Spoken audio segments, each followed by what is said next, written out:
Livro de 2 Reis, capítulo 25. Assim, em 15 de janeiro, durante o 9º ano do reinado de Zedequias, Nabucodonosor, rei da Babilônia, e todo o seu exército cercaram Jerusalém e construíram rampas de ataque contra os muros. Jerusalém permaneceu cercada até o 11º ano do reinado de Zedequias.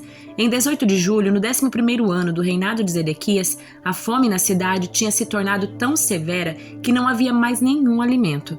Assim, abriram uma brecha no muro da cidade. Como a cidade estava cercada pelos babilônios, os soldados esperaram até o anoitecer e fugiram pelo portão entre os dois muros atrás do jardim do rei. Então, seguiram em direção ao Vale do Jordão. Contudo, o exército babilônico perseguiu o rei e o alcançou nas planícies de Jericó, pois todos os seus soldados o haviam abandonado e se dispersado. Capturaram Zedequias e o levaram ao rei da Babilônia em Ribla, onde ele recebeu sua sentença. Mataram seus filhos diante dele, depois lhe arrancaram os olhos, o prenderam com correntes de bronze e o levaram para a Babilônia. Em 14 de agosto daquele ano, o 19º ano do reinado de Nabucodonosor, Nebuzaradã, capitão da guarda e oficial do rei da Babilônia, chegou a Jerusalém. Queimou o templo do Senhor, o palácio real e todas as casas de Jerusalém. Pôs fogo em todos os edifícios importantes da cidade. Depois, supervisionou o exército babilônio na demolição de todos os muros de Jerusalém. Em seguida, Nebuzaradã, capitão da guarda, deportou o povo que havia ficado na cidade, os desertores que se entregaram ao rei da Babilônia e o restante da população. Permitiu, no entanto, que alguns dos mais pobres ficassem para cuidar das videiras e dos campos.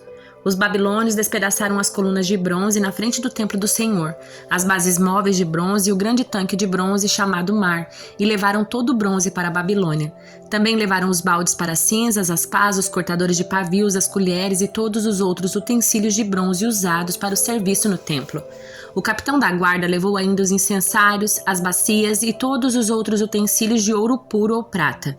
Era impossível calcular o peso do bronze das duas colunas do mar e das bases móveis para levar água. Esses objetos tinham sido feitos para o templo do Senhor nos dias de Salomão. Cada coluna media 8,1 metros de altura. O capitel de bronze no alto de cada coluna media cerca de 2,25 metros de altura. Era enfeitado ao redor com correntes entrelaçadas de romãs feitas de bronze. O capitão da guarda levou como prisioneiros o sumo sacerdote Seraías, o sacerdote auxiliar Sofonias e os 3 dos principais guardas das portas.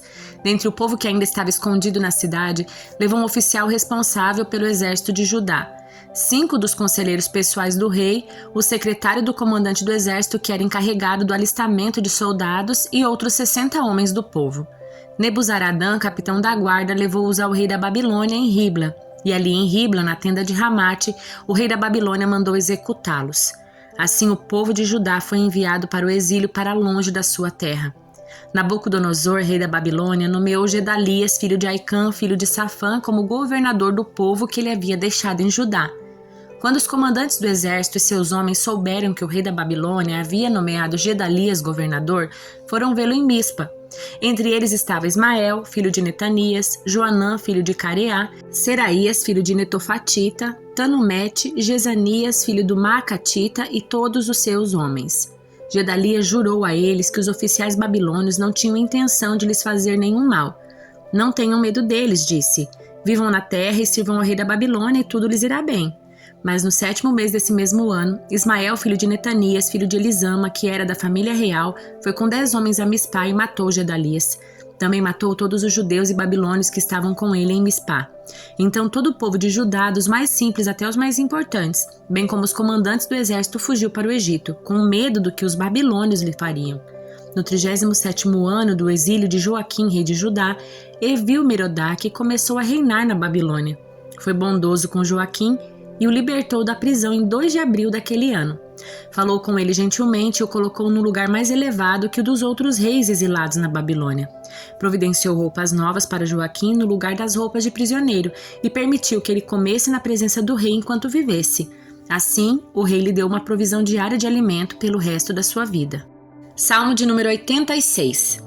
Inclina-te, Senhor, e ouve minha oração. Responde-me, pois estou aflito e necessitado. Protege-me, pois sou fiel a ti. Salva-me, pois sou teu servo e em ti confio. Tu és o meu Deus. Tem misericórdia de mim, ó Senhor, pois clamo a ti sem parar. Alegra-me, Senhor, pois a ti me entrego. Ó Senhor, Tu és tão bom, tão pronto a perdoar, tão cheio de amor por todos que Te buscam. Ouve a minha oração, Senhor, e atende o meu clamor. Em tempos de aflição, clamarei a Ti, Tu me responderás. Nenhum dos deuses é semelhante a Ti, Senhor, nenhum deles pode fazer o que Tu fazes. Todas as nações que criastes virão e se prostrarão diante de Ti, Senhor, e glorificarão Teu nome. Pois Tu és grande e realizas maravilhas, só Tu és Deus. Ensina-me os Teus caminhos, Senhor, para que eu viva segundo a Tua verdade. Concede-me pureza de coração para que eu honre o Teu nome. Ó Senhor meu Deus, de todo o meu coração Te louvarei. Glorificarei Teu nome para sempre, pois grande é o Teu amor por mim. Tu me livraste das profundezas da morte, ó Deus. Os arrogantes se levantam contra mim. Pessoas violentas tentam me matar, não se importam contigo. Mas Tu, Senhor, és Deus de compaixão e misericórdia, lento para se irar e cheio de amor e fidelidade. Olha para cá e tem compaixão de mim. Dá Tua força a Teu servo. Sim, salva Teu humilde servo. Mostra-me um sinal do Teu favor. Então serão envergonhados os que me odeiam, pois Tu, Senhor, me ajudas e me consolas. Carta aos Efésios, capítulo 3. Quando penso em tudo isso, eu, Paulo, prisioneiro de Cristo Jesus, para o bem de vocês gentios, tomando por certo, a propósito, que vocês sabem que Deus me deu essa responsabilidade especial de estender sua graça a vocês. Como lhes escrevi anteriormente, em poucas palavras, o próprio Deus revelou esse segredo a mim. Ao lerem o que escrevi, entenderão minha compreensão desse segredo a respeito de Cristo, que não foi revelado às gerações anteriores, mas agora foi revelado pelo Espírito aos santos apóstolos e profetas. E este é o segredo revelado. Tanto gentios como judeus que creem nas boas novas participam igualmente das riquezas herdadas pelos filhos de Deus. Ambos são membros do mesmo corpo que desfrutam a promessa de Cristo Jesus. Pela graça e pelo grande poder de Deus, recebi o privilégio de servir anunciando essas boas novas. Ainda que eu seja o menos digno de todo o povo santo, recebi pela graça o privilégio de falar aos gentios sobre os tesouros infindáveis que estão disponíveis a eles em Cristo e de explicar a todos esse segredo que Deus, o Criador de todas as coisas, manteve oculto desde o princípio.